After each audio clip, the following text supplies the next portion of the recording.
नमस्कार, आप देख रहे हैं जीबीएन 24 न्यूज। मैं हूं आपके साथ अंशु गोस्वामी। बिहार की राजनीति से इस वक्त की सबसे बड़ी और अहम खबर, मुख्यमंत्री सम्राट चौधरी ने अपनी कैबिनेट का विस्तार कर दिया है। पटना के ऐतिहासिक गांधी मैदान में हुए भव्य शपथ ग्रहण समारोह में प्रधानमंत्री नरेंद्र मोदी, गृह मंत्री अमित शाह और रक्षा मंत्री राजनाथ सिंह समेत एनडीए के तमाम दिग्गज नेता मौजूद हैं। वहीं सबसे ज्यादा चर्चा जिस नाम की रही वो है पूर्व मुख्यमंत्री नीतीश कुमार के बेटे निशांत कुमार की, जिन्होंने पहली बार मंत्री पद की शपथ ली।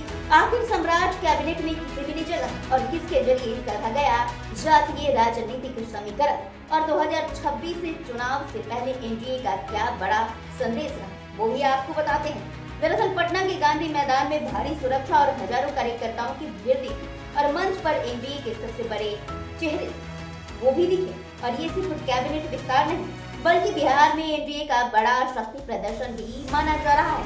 वहीं राज्यपाल सैयद अता हसनैन ने नए मंत्रियों को पद और गोपनीयता की शपथ दिलाई। इस विस्तार में बीजेपी, जदयू और एलजेपीआर के साथ हम और राष्ट्रीय लोक मोर्चा के नेताओं को भी जगह दी गई। लेकिन सबसे ज्यादा सुर्खियां बटोरी निशांत कुमार ने।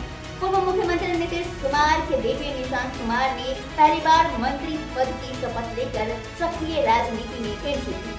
तो वहीं शपथ से पहले निशांत कुमार ने नीतीश कुमार का आशीर्वाद लिया, जिसे कि पिता और पुत्र के बीच में बढ़ते स्नेह के रूप में भी देखा जा सकता है। मिनिस्टर लिस्ट में किन किन नामों को किया गया शामिल? दरअसल बीजेपी से मंत्री विजय सिन्हा, दिलीप जायसवाल, राम कृपाल यादव, नीतीश मिश्रा, केदार गुप्ता, मिथिलेश तिवारी, संजय सिंह टाइगर, भगवान सिंह कुशवाहा, इन नामों को शामिल किया गया। वहीं जदयू से निशांत कुमार, श्रवण कुमार, अशोक चौधरी, लेसी सिंह, मदन सहनी, दामोदर रावत, रत्नेश सदा और अन्य सहयोगी जैसे संतोष कुमार सुमन, रमा निषाद और कुमार शैलेंद्र को शामिल किया गया।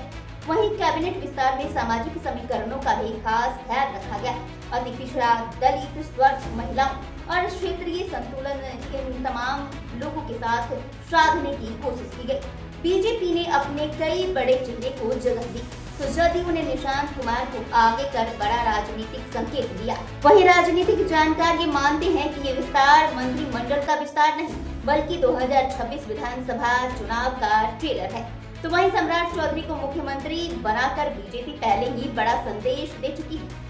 अब वही कैबिनेट विस्तार के जरिए एनडीए ने संगठन और सामाजिक समीकरण दोनों को साधने की पूरी कोशिश की है। सबसे अहम बात ये कि नीतीश कुमार के बेटे निशांत कुमार की एंट्री कई वर्षों तक राजनीति से दूर रहने वाले निशांत कुमार अब सीधे सत्ता के केंद्र में पहुंच गए हैं और इस कदम को जदयू में नेतृत्व परिवर्तन की शुरुआत के तौर पर भी देखा जा रहा है। वहीं विपक्ष ने इस कैबिनेट विस्तार पर सवाल उठाने भी शुरू कर दिए हैं। आरजेडी और कांग्रेस का ये कहना है कि ये जनता के मुद्दों से ध्यान भटकाने की कोशिश है। तो वहीं विपक्ष ने बेरोजगारी, कानून व्यवस्था और महंगाई को लेकर सरकार को घेरा।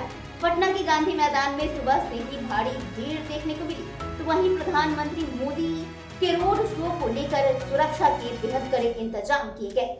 तो वहीं भारी बारिश के बावजूद भी कार्यकर्ताओं का उत्साह काफी दिखा और पूरे शहर में ट्रैफिक और डायवर्जन भी लागू किया गया और कई वीआईपी रूट पूरी तरह से सील भी कर दी गई।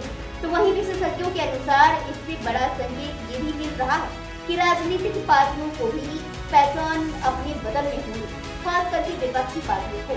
जिस तरीके से बीजेपी अपने रणनीति को साफ तौर पे दिखाती हुई नजर आ रही है। बीजेपी नेतृत्व में पहली स्थिर सरकार और निशांत कुमार की राजनीति में एंट्री और एनडीए का शक्ति प्रदर्शन भी दिख रहा है। तो वहीं जातीय समीकरण साधने की कोशिश साथ में तो है एनडीए का, लेकिन अगले चुनाव की तैयारी भी पूरी तरह से कर ली गई है।